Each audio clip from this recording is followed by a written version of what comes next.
Don't swim in my hometown's lake. Don't even go near it. Two suns were shimmering on this particular day in June. The one in the sky, of course, and its twin beaming brightly back at it from the still surface of the lake. My small town thrived on this lake, especially during summer.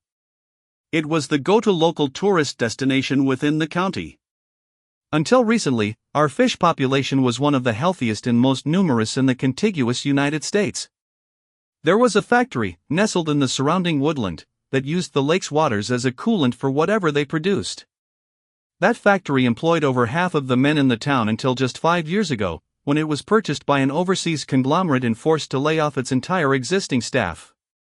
Naturally, this move faced mass protests, but at the end of the day there was nothing we could do. Now the factory, along with a few rows of beach houses, lay abandoned along the sandy banks. I'm sure you can tell by now that my town was past its prime. Still, we tried to hold on to our title of a landlocked Amity Island. Crooked mayor and all. The day it happened, I descended on the beach in the early morning with my friends, intent on staying until sundown. By this point it wasn't too busy, but we knew that by noon, tourists would crowd the banks like locusts. We met up in the commercial area, a zone of kiosks and picnic tables. A few families had already arrived, and small children were playing by the waterside under the watchful eye of a parent. Once we'd all shown up, our little group of mostly 12-year-olds decided that we weren't kids anymore, and that our station for the day should be where the teenagers hang out. The long stony strip that was scattered with empty beer cans and cigarette butts. That didn't necessarily mean we were too old for a little fun by the pier, however. We crowded onto the rickety dock and raced each other to jump from the abrupt end into the clear water beneath. I decided to hang back for a bit.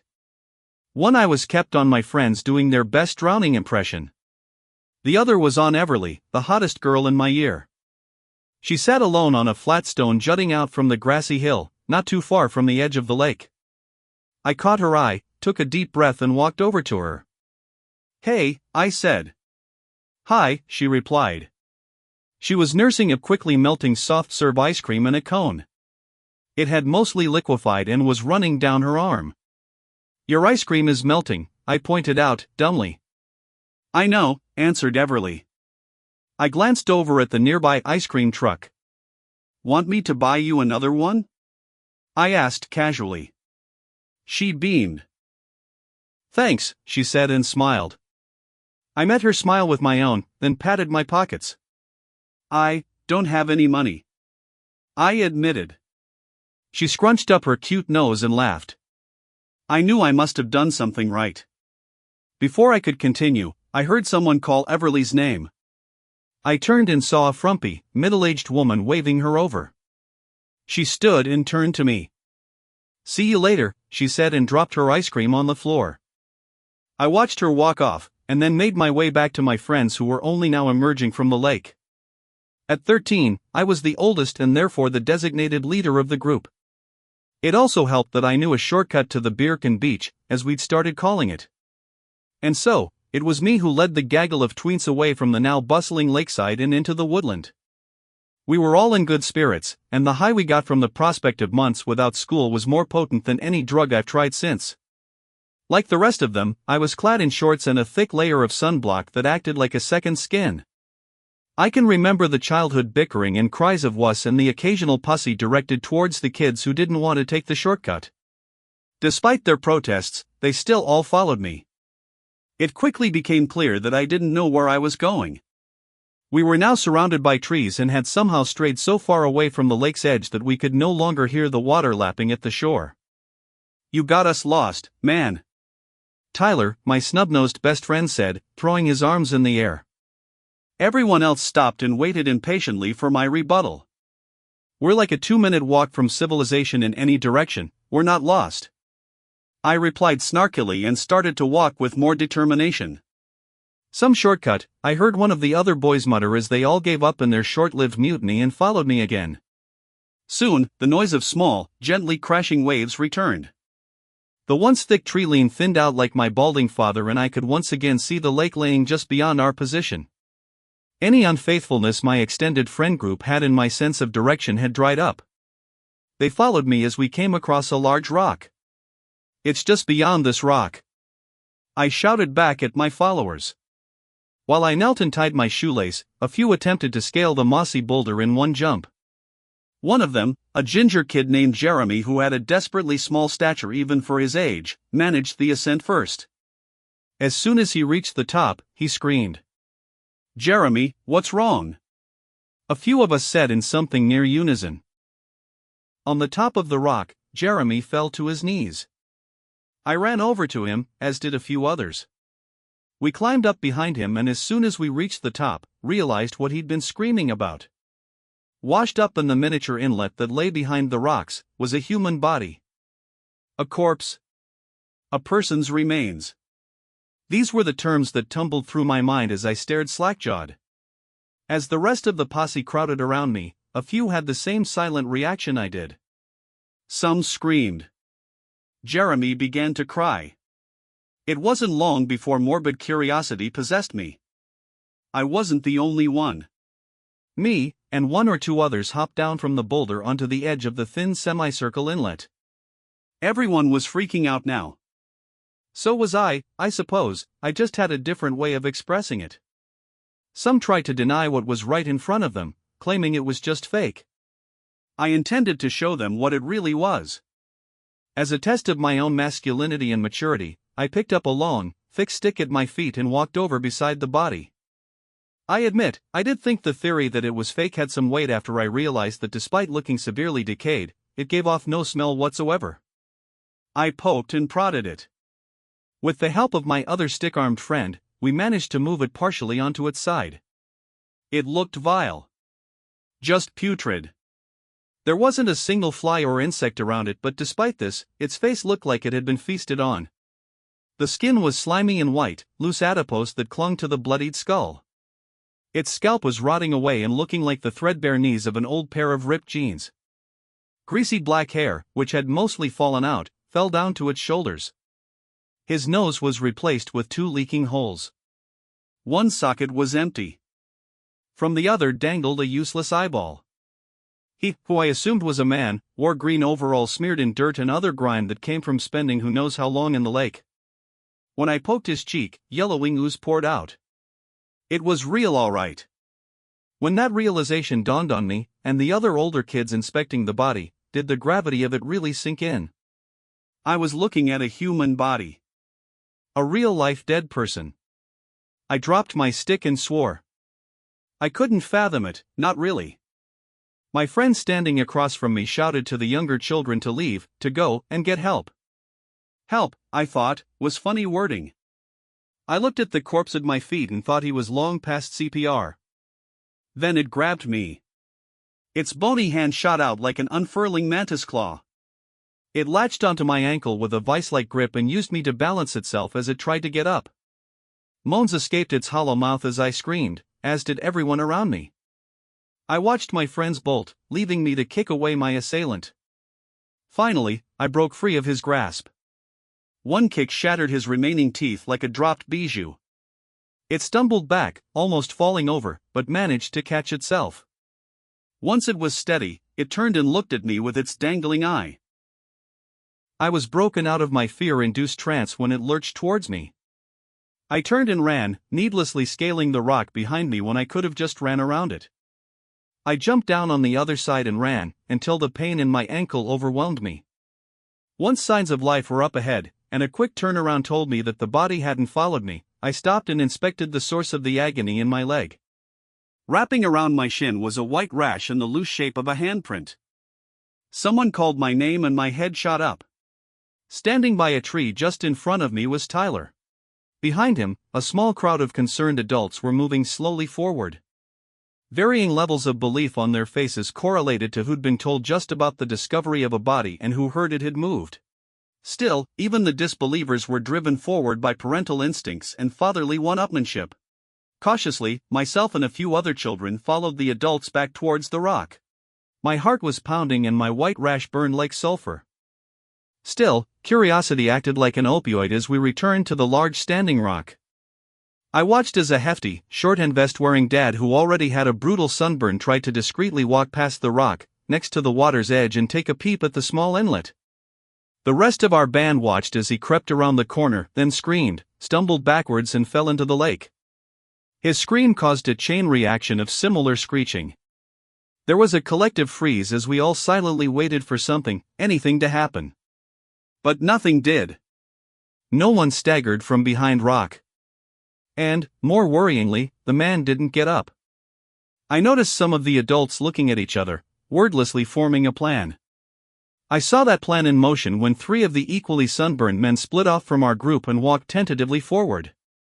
Children were being consoled around me, but I wasn't a child.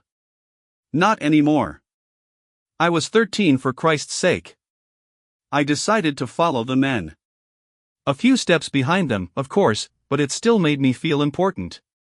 One, the taller man with, noticeably, the thickest head of hair, broke off from the pair to wander over to the man now lying face down in the shallow lake edge, calling his name reservedly as he went. I decided to follow him. He kicked off his flip-flops and took a few steps into the water, crouching down by the fallen man. I crouched too, feeling the pain in my leg flare. Looking down at my shin gave me the same nauseous feeling as gazing over the edge of an eroding cliff. I could see that where the rash had been was now soft, puffy skin that didn't look quite connected to the tissue beneath it. My own bodily worries were torn aside when the tall man screamed. His friend lurched up from the water, his skin dripping like wax. All I could hear now was people screaming. The men in the water, the 2 beachgoers behind the rock and, of course, myself. I hobbled back on my bad leg as I watched the rotting man in the lake fall forward, chasing his would-be aider. At the same time, the body from the small inlet ran mangled from behind the rocks, chasing after 2 of the parents. The body's hideous shriek, I soon realized, was a plea. Kill me, he roared, his voice sounding like he was drowning in thick mud. Despite the bolt of pain that shot through me with every step, I found that fear suppressed most of it. As the 2 living monuments to decay gained on me, I realized I wasn't escaping, but running into more chaos. Finally I burst from the tree line and into the commercial area. Before my eyes could even register the carnage in front of me, I smelled the blood. Its stench was overpowering. Noxious. It covered the grass, and led out in a trail over the stones, sand and white-painted wooden dock until finally it mixed with the lake water. Staring at the anomaly that coated the lake, it dawned on me that I was wrong earlier. The shimmer I saw wasn't just the dazzling reflection of the sun. It was a spectral shine that reminded me of a gas station puddle. It was like a tamed rainbow, dull from years of abuse, was being held captive just below the gentle waves. Black helicopters flocked overhead as I gazed at the destruction the shimmer brought with it. Dozens of people wandering the bank aimlessly, letting out animalistic cries as their body rotted. I saw a young mother cry as she held her quickly putrefying child. They were all still alive by some dark miracle, suffering through every second of it. Not too far from me, staggering between the deserted park benches, was a rotund man with an inflatable zebra pool ring still around his waist. He tore at his own face in agony, which came away from the skull like some extreme case of degloving. This scene and similar was being repeated all around me. Men, women and children, all bearing the same affliction. It felt like a glimpse of hell. As I stared in debilitating disbelief, something suddenly pounced on me. I was knocked to the ground, turning onto my back as I fell. As soon as I was down, my assailant dove on top of me. It was the body from the inlet. Now more of a skeleton, with the bare minimum amount of muscle and nerve tissue keeping him moving. He couldn't scream, couldn't speak. His larynx had dissolved from the looks of his neck. The remnants of his face were now inches from mine, and dripping a foul gunk onto me. His jawbone swung open in an attempt to communicate. As it did, my hand finally felt what it had been searching for. I swung it around, bringing the stone down on the decomposing man's head. It splintered on impact, and he fell limp, slumping on top of me. With a heave, I pushed him off. His wasted body left a snail trail of flesh behind it. I didn't want to think of what was now coating my clothes. I stood, and brushed bits of bone and sinew from me. Now firmly dead, the man had no bodily functions left to fight against the rot. And so, his corpse, which had curled up like a dead spider, had begun to liquefy. Soon, he was a puddle on the grass among the once white shirt and rubber waders. After what felt like years suspended in shock, I felt agency return when I saw Tyler being attacked by one of the rotters. Bloodied rock in hand, I began to run to his side but stopped when I realized the decaying mass assaulting him was his mother. I stopped just a few yards away. For me, seeing someone I knew in that state was traumatizing. I couldn't fathom what it was like for Tyler. The distressed Tyler and his mother crumpled to the floor. His hands were around her putrid neck, trying to push her away. Even from where I was standing, I could see that she was crying. It was clear to me that she wasn't attacking him, rather she was trying to hug her son. I didn't know if Tyler had realized that yet, but I couldn't bear watching them any longer. Call me a coward, but I turned and ran. My bad leg carried me only a few steps further until I collapsed against a picnic table. I fell to my knees and crawled under the wooden shelter, curling up into a ball. Finally, I grimaced and looked at my wound. The puffy dead skin had rotten away, leaving a mass of bodily slime, yellow beads of fat and sinew. My milk-white shin bone poked proudly through the tissue. I whimpered when I saw the damage. The pain was already too much to bear and it was only getting worse. My eyes were welded shut as I wept into my shoulder. When I opened them again, I wanted it to all be over. I wanted to be sitting bolt upright in bed, and for all this to have just been a terrible nightmare. I wanted the pain to stop. And when I felt an arm grab the back of my neck, I thought it soon would. Just not in the way I hoped. I was dragged on my back out from under the picnic table. Staring from the grass up, I saw that my attacker wasn't one of the victims of decay, but a person in a formless black hazmat suit.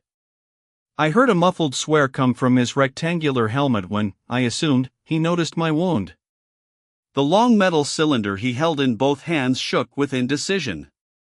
I watched as he looked up from me and around. I followed his gaze and saw his co-workers swarming the wharf, torching any rotting screamers they came across with the bulky flamethrowers hanging from their suits. I looked up at the man towering above me in fright. Once again his attention turned to me. The last thing I saw was him raising his weapon. I woke up in a hospital bed an unknowable amount of time later. As soon as I opened my eyes, my mother, who'd been sitting in the chair at the edge of my bed, sprang up and wrapped me in one of her affirming hugs, careful not to yank any of the tubes that ran in and out of me. A nurse soon appeared, beckoned by some hidden medical alarm. She first warned my mother that I was still in a fragile state. Then, she began to read a set of questions from her clipboard. I answered truthfully, explaining that other than a full bladder and a dull ache in my thigh, I wasn't in any discomfort. She then handed me her clipboard and a pen, instructed me to read through the terms and sign a now broken non-disclosure agreement. Seeing no reason why I shouldn't, I of course signed my name. If I'm being completely honest, which this post has been up until now, I thought it was something to do with the patient confidentiality thing I'd heard about in a medical drama. She took the page back and smiled stiffly. My ears felt like they were filling up with wax after hearing what she said next. I looked at my mother, who began to weep. I didn't believe the nurse, and swung back my blanket to triumphantly prove her wrong. My right leg had been amputated from well above the knee. The next hour was occupied with my mother and a new nurse trying to calm me down. This'll be 15 years ago this summer. I don't live in my hometown anymore. No one does, not really. It wasn't just the lake that was affected. Anyone who drank tap water in that same time frame met a similar fate to the people who'd been out swimming. I still don't fully know what happened. I have my theories, of course, but knew better than to voice them. Anytime I think about it, the black van parked across the street from my house would make me think otherwise. Until now. You see, since I started writing out my account, I've heard banging from my front door. And oh God. I think I just heard it being broken down. Please, anyone who reads this, get my story out. Thanks for watching, see you in the next Reddit story, and don't forget to like and subscribe for more stories every week.